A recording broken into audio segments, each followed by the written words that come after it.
On a horrible date 207 years ago, Napoleon and the Duke of Wellington met at Waterloo, in what is now Belgium.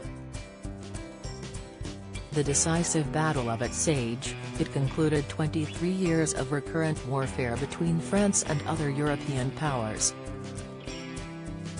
Some 180,000 men, 60,000 horses and 500 pieces of artillery went to war on a small patch of the Belgian countryside.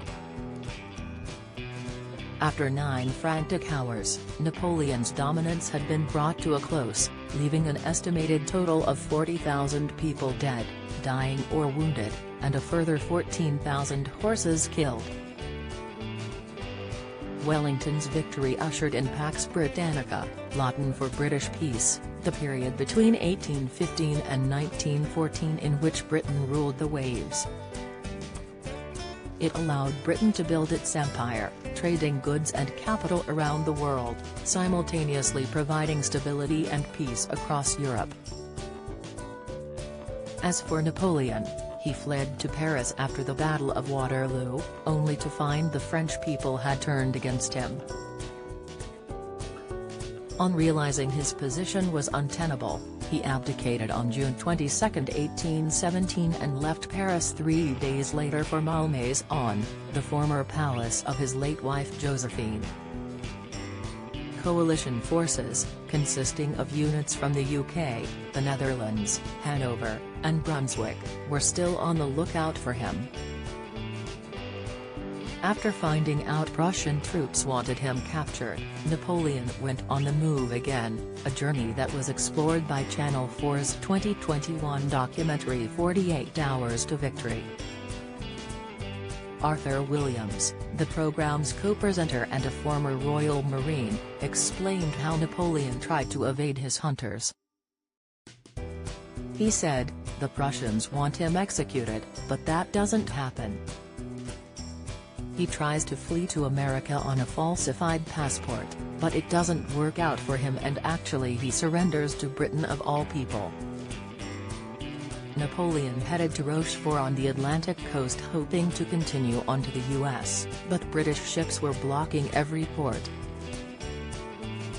Asked why Napoleon surrendered to the British, Mr. Williams said, "I think we are more sympathetic towards him. The Prussians want to end his life. It's as simple as that, eye for an eye. But we're a bit more sympathetic. It's not really the way that we do things anymore." Mr. Williams explained that the British approach was a key detail in Napoleon's being able to live a relatively comfortable life, as they opted for a more gentlemanly approach. What mattered was that Europe was rid of him. Co-host Dermot O'Leary explained things actually worked out pretty well for the Corsican-born emperor. Napoleon was shipped to the island of St. Helena, 1,870 kilometers from the west coast of Africa. There, he was moved to Longwood House, a mansion that had fallen into disrepair.